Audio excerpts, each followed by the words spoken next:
The same day Dutton Ranch dropped its season 1 finale and set Rio Paloma on fire, CBS decided that wasn't enough for Yellowstone fans and released the first teaser trailer for Marshals season 2. And I honestly think that was one of the most strategically perfect double-barrel announcements this franchise has ever pulled off. Because just when you're processing everything that happened to Beth and Rip in Texas, Kayce Dutton appears on your screen with armed men in his home and Thomas Rainwater whispering about death and violence in your ear. And suddenly, July 3rd became the best possible day to be a Yellowstone fan.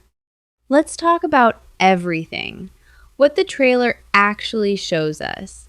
What season 1 left unresolved that season 2 has to pick up immediately.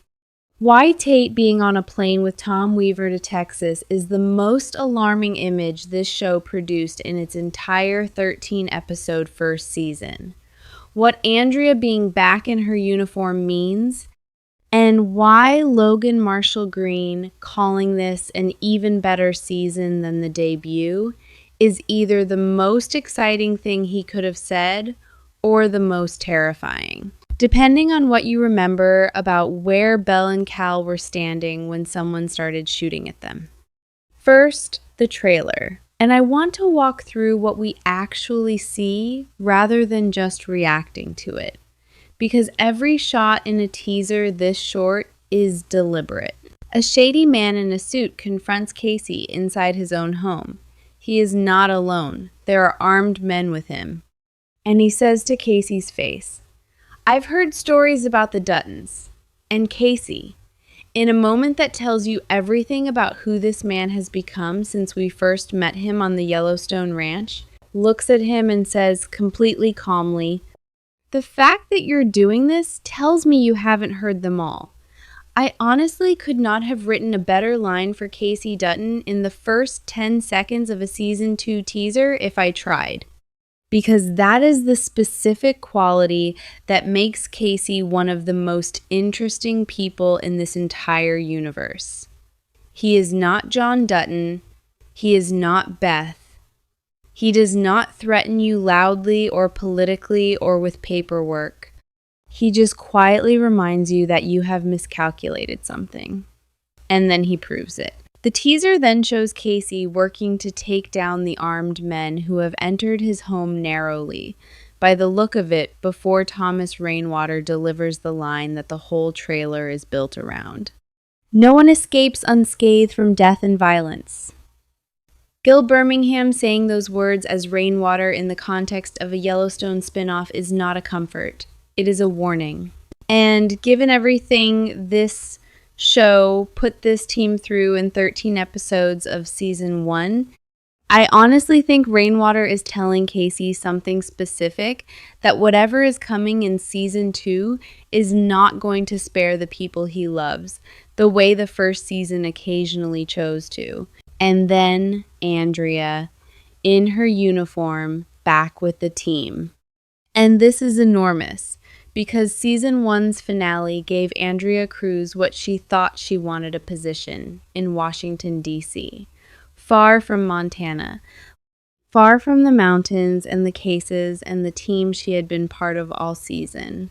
She said her goodbyes. Ash Santos played that departure beautifully. And fans have been genuinely anxious ever since about whether she was actually coming back. The teaser answers that question with one brief shot and zero explanation. Andrea is in her Marshals uniform. She is there. And the fact that the teaser confirms her return without giving us a single word about how or why it happens tells me the circumstances of her coming back are part of the story season 2 wants to tell, rather than something to be resolved.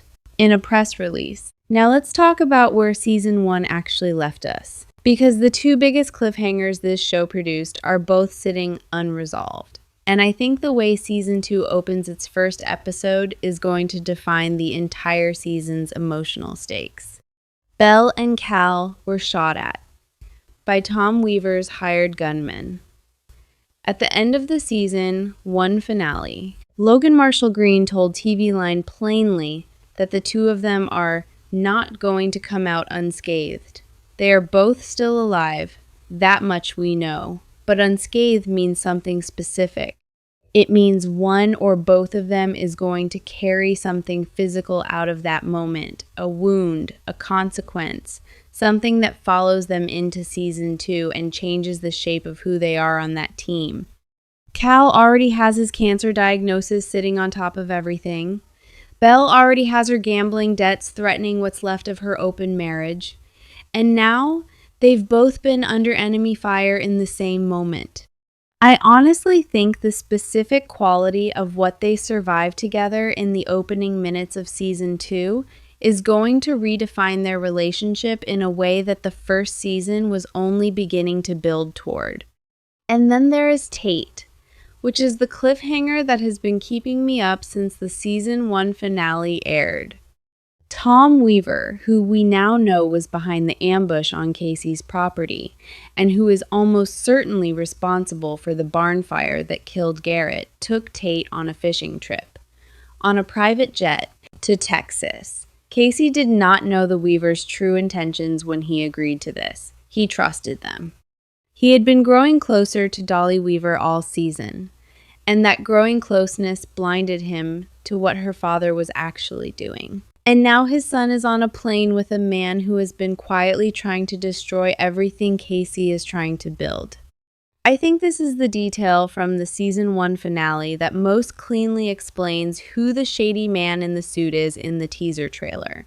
Because Tom Weaver, who is wealthy, who is connected, who has been playing a longer game than anyone around him suspected, bringing armed men to Kayce's own home in season 2 is entirely consistent with a man who just got Kayce's son onto his private jet.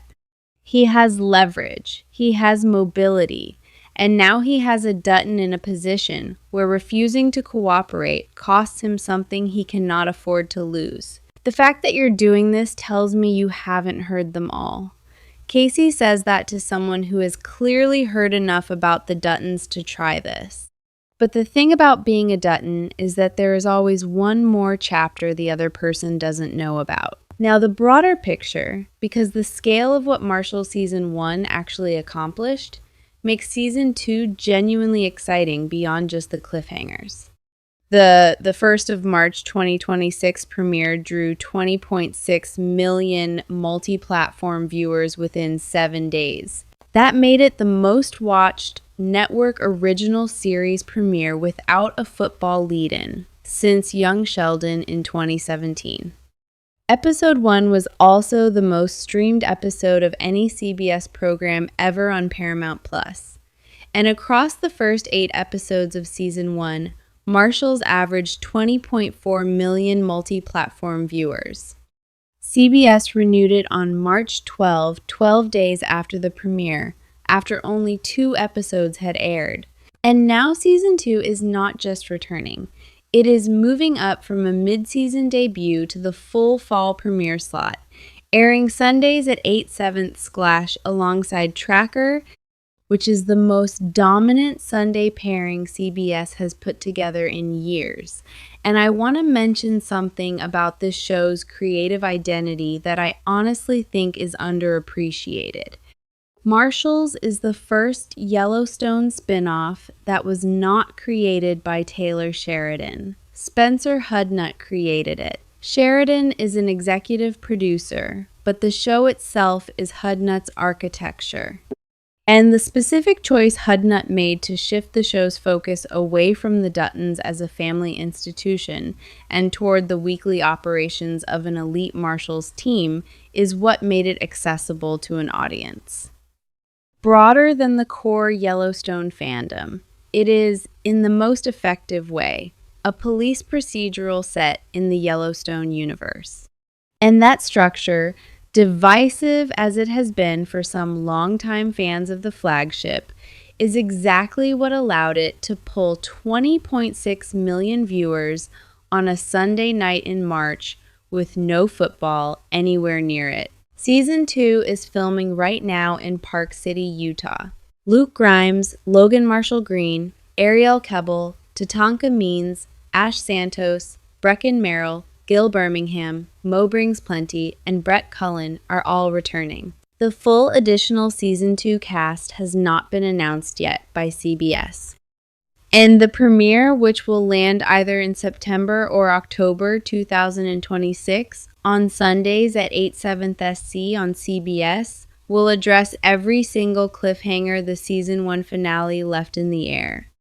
Marshals Season 1 is streaming in full on Paramount Plus right now if you need to catch up before fall. Drop a comment and tell me, do you think Tate is actually in danger with the Weavers in Texas? And now that we know Andrea is back in her uniform, do you think she ever actually made it to Washington, D.C.? Because I honestly think whatever pulled her back to Montana happened before she even made it to the airport, and I cannot wait to find out what that was.